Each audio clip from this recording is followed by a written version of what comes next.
Hola, yo les vengo a hablar el día de hoy sobre las víctimas directas e indirectas de la desaparición forzada en México.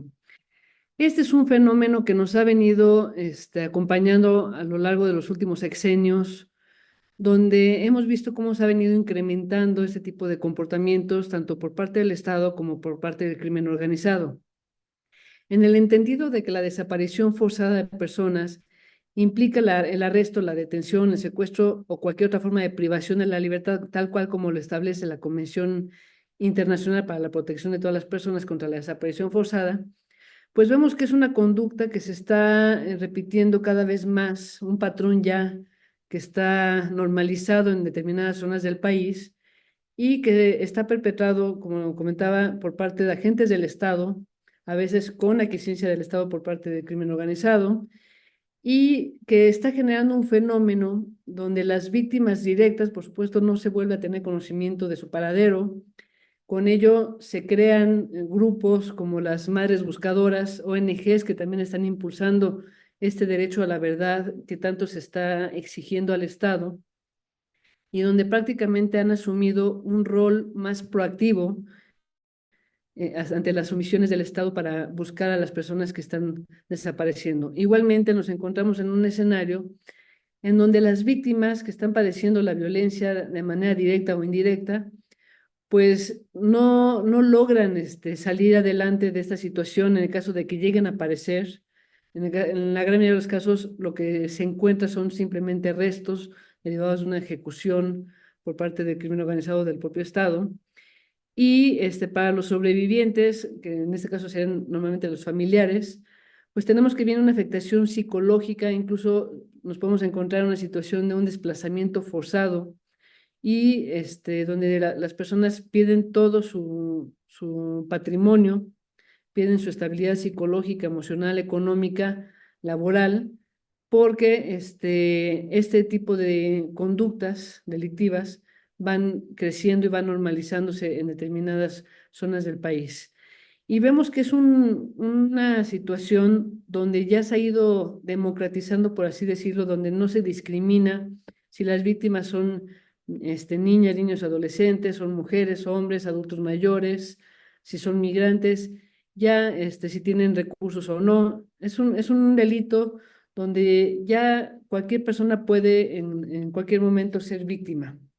Entonces, de acuerdo con investigaciones que se han ido realizando en el país, tanto por organismos internacionales como por organismos nacionales como la Comisión Nacional de Derechos Humanos, pues se ha detectado que se desaparece una persona cada hora. Y aquí ya no nada más desaparecen personas que están involucradas también en actos delictivos, sino que personas que pueden ser estudiantes, amas de casa, trabajadores de cualquier gremio. Entonces, eso complica todavía más porque no permite identificar patrones para identificar a las víctimas potenciales.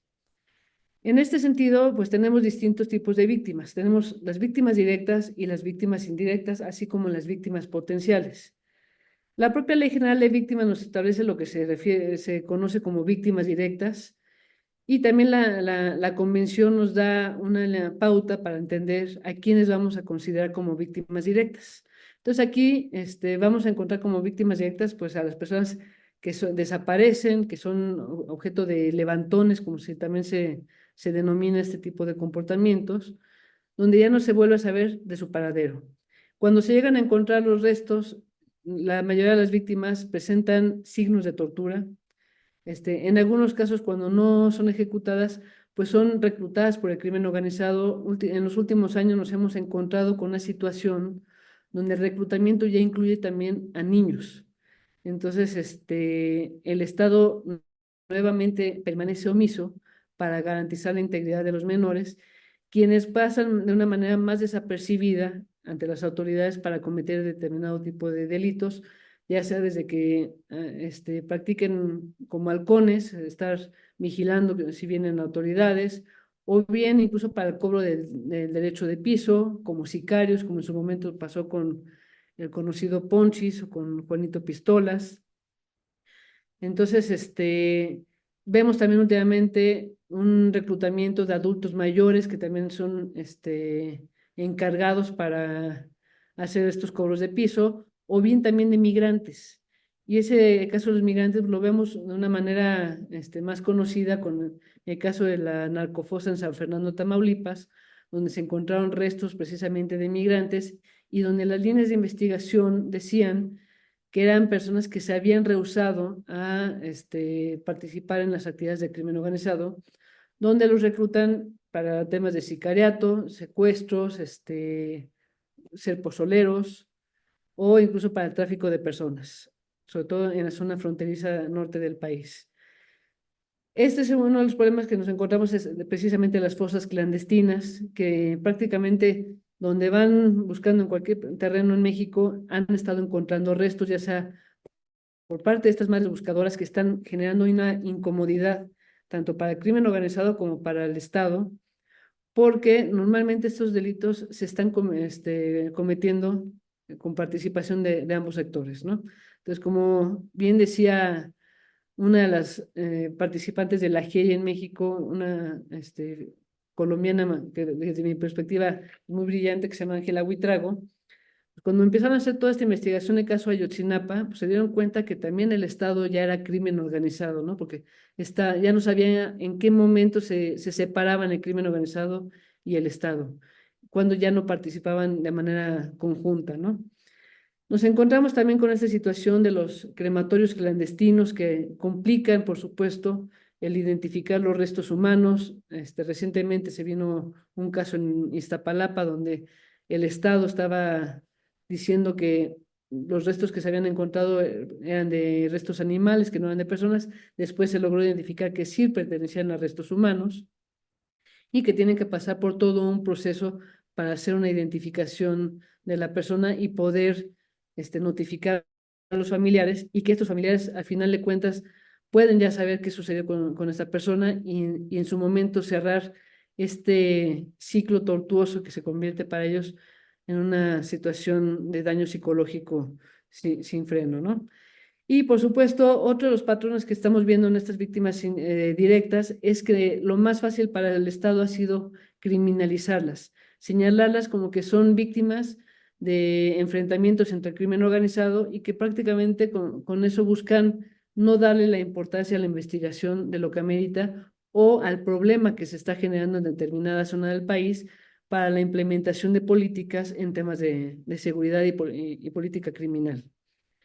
Por lo que se refiere a las víctimas indirectas, pues bueno, aquí tenemos precisamente a los colectivos de madres buscadoras y familias buscadoras, quienes ya han sido, en muchos de los casos, si no es que en la gran mayoría, amenazadas, en otros casos también ya han sido desaparecidas, ultimadas por parte ya sea del Estado o del crimen organizado. Sin embargo, no dejan de insistir en esta búsqueda y esto lo vemos también replicado en distintas zonas de Latinoamérica donde han existido dictaduras que han llevado a la sociedad, o sea, a no frenar en su búsqueda por sus familiares. Lo vemos en Argentina, en Uruguay, y en distintas zonas donde pasan los años y siguen sin cambiar la situación, ¿no? Otro caso es, por ejemplo, Nicaragua, ya con 28 años aproximadamente de la dictadura de Daniel Ortega, y donde se va todavía encrudeciendo la violencia, ¿no? Tenemos otras de las víctimas indirectas que son estas víctimas invisibles, precisamente los huérfanos de la desaparición forzada. ¿Qué va a pasar en el corto, mediano y largo plazo con estas víctimas donde el Estado también no les va a prestar atención, no se les va a dar un seguimiento? Y pueden aquí suceder distintas situaciones. Una, que estas víctimas se conviertan a largo plazo en victimarios, buscando la justicia que el Estado les ha negado. Otra, que puedan caer en temas de narcotráfico también, o sea, vincularse ya con el crimen organizado o incurrir en vicios, o incluso hasta en el tema del suicidio, ¿no? O sea, estamos hablando de una niñez que va a estar completamente dañada cuando crezca, si es que llegan a desarrollarse como personas adultas. Aquí tenemos cifras oficiales que señalan que a noviembre de 2023 había un registro de 152,000 niñas, niños y adolescentes en orfandad. Sin embargo, hay que considerar la cifra negra, que la cifra negra normalmente es muchísimo más elevada. Si nos vamos, por ejemplo, a lo que señala la INVIPE, que es una encuesta de victimización que levanta INEGI cada año, Aquí nos ha venido presentando un rango de cifra negra de delitos no denunciados, por ejemplo, de un 92-93% aproximadamente cada año. Entonces, esta cifra que tenemos de 152,000 está muy por abajo de lo que realmente es el problema. Y que, por supuesto, a los gobiernos no les interesa que salga a la luz, porque es demostrar el fracaso en sus políticas en temas de seguridad, de protección de derechos humanos, entre otros. Y, por supuesto, otro de los derechos humanos que se viola a las víctimas indirectas es el derecho a la verdad y a la justicia.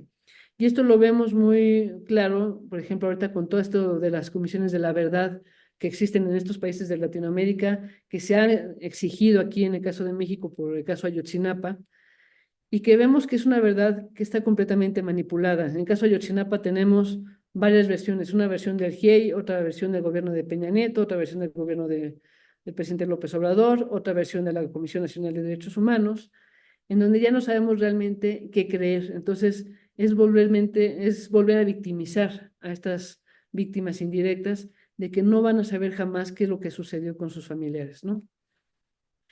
Y por lo que se refiere, por ejemplo, a las víctimas potenciales, pues tenemos a los agentes del Estado que intervienen en las investigaciones, y aquí me voy desde el personal de las fiscalías hasta personal de las comisiones de derechos humanos, sea Comisión Nacional de Derechos Humanos, comisiones locales, y por supuesto ONGs que tienen un papel muy proactivo en todo este tema para buscar a los desaparecidos, incluso para impulsar los derechos humanos.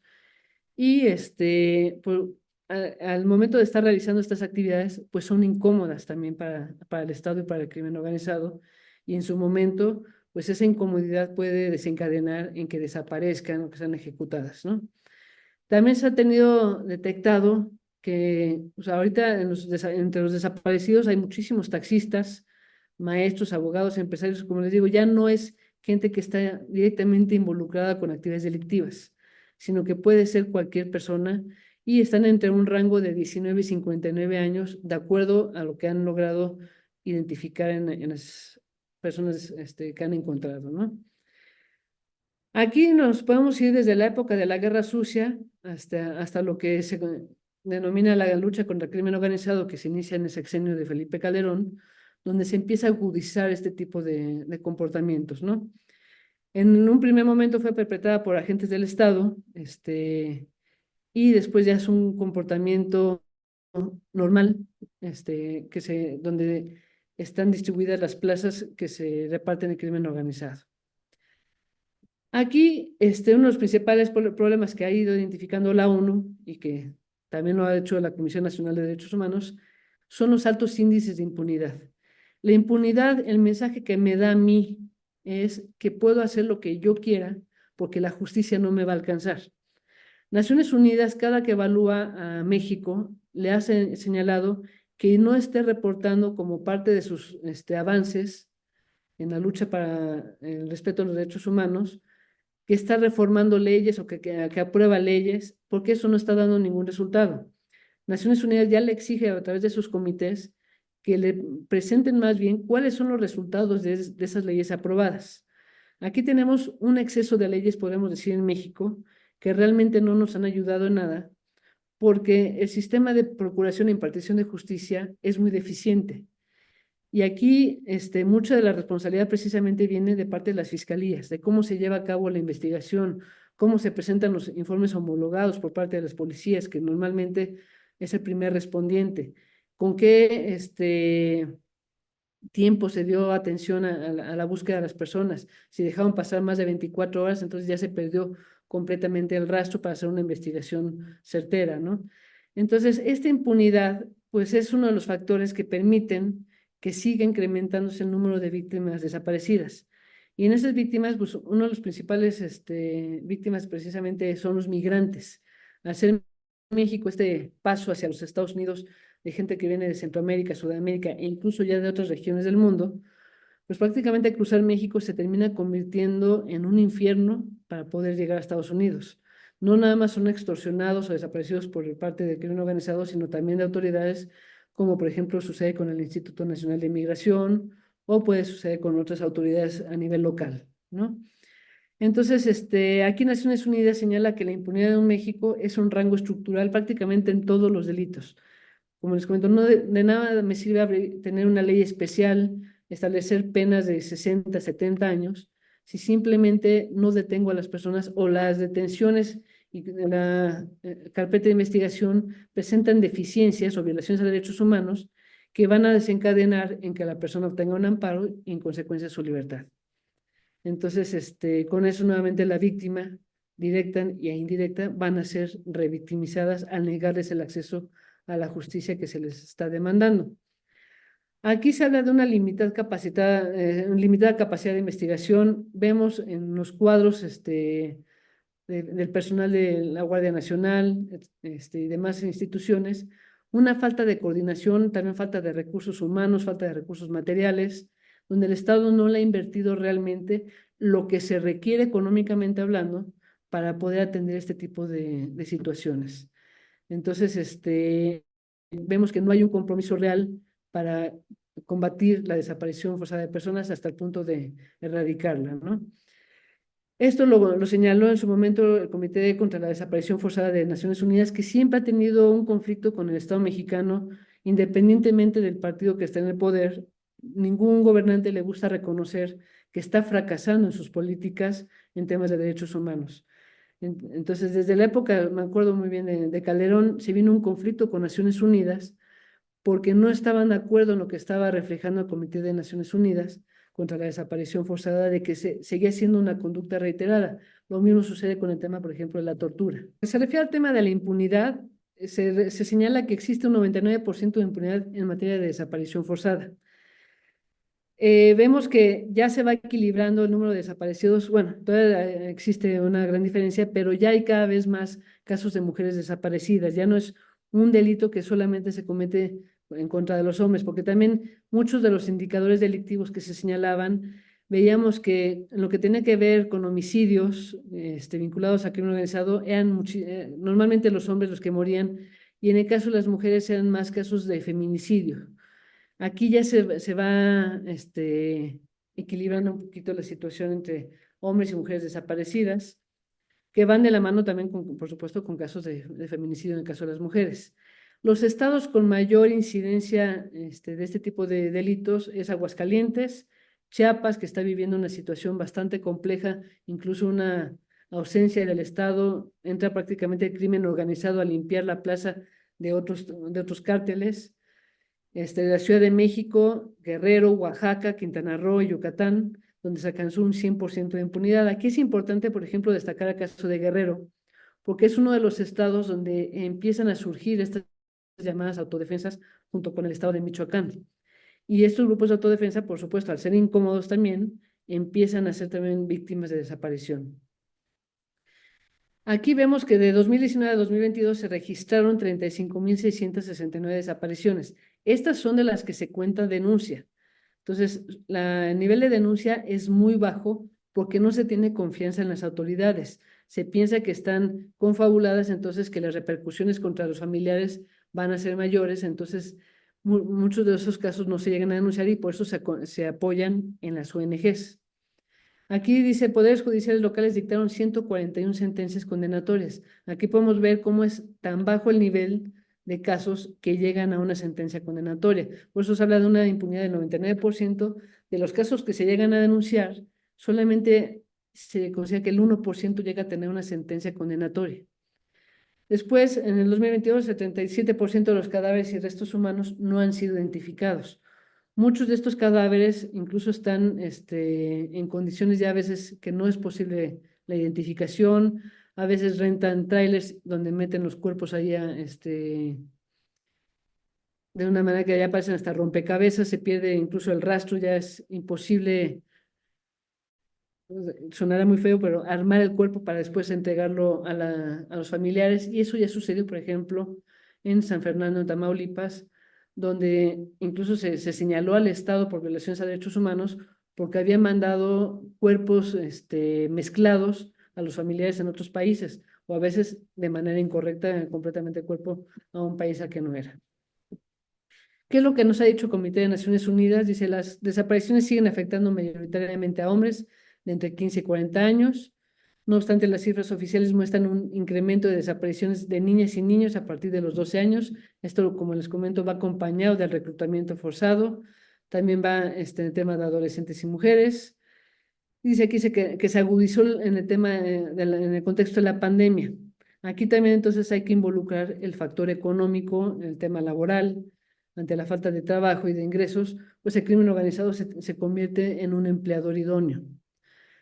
Dice, dichos casos corresponderían a desapariciones vinculadas con la sustracción de niñas y niños, desapariciones como medio para ocultar la violencia sexual y el feminicidio, al reclutamiento y a las represalias. Dice aquí las víctimas y las autoridades reportaron desapariciones que tenían por objeto la trata de personas. México está entre el primero y segundo lugar en temas de trata de personas a nivel mundial y siendo el estado de Tlaxcala el principal problema a atender. En cuanto a la niñez desaparecida, bueno, tenemos de 1964 al 25 de octubre del 21 que han desaparecido 82.328 niños, 19.9% continúan desaparecidas, 8.518 de ellas son mujeres y 6.952 hombres. Aquí vemos esa tendencia por el tema de la trata de personas, que aquí en este caso sí hay más mujeres que hombres. Las mujeres representan el 67.5% de los casos y 65.950 personas de 0 a 17 años fueron localizadas. El 1% fueron halladas sin vida. Aquí este es un mapa, ya para cerrar, que nos presenta cómo está este comportamiento a nivel nacional, cuáles son las entidades con la mayor incidencia en casos de desapariciones forzadas, siendo el Estado de México el que tiene mayor incidencia, seguido por Puebla, Chiapas, Ciudad de México y finalmente Nuevo León, que Nuevo León se complica también por el tema fronterizo, ¿no? Y lo mismo pasa con Chiapas, con esa conexión que tiene de ser la frontera con Guatemala. Sería todo de mi parte, muchísimas gracias.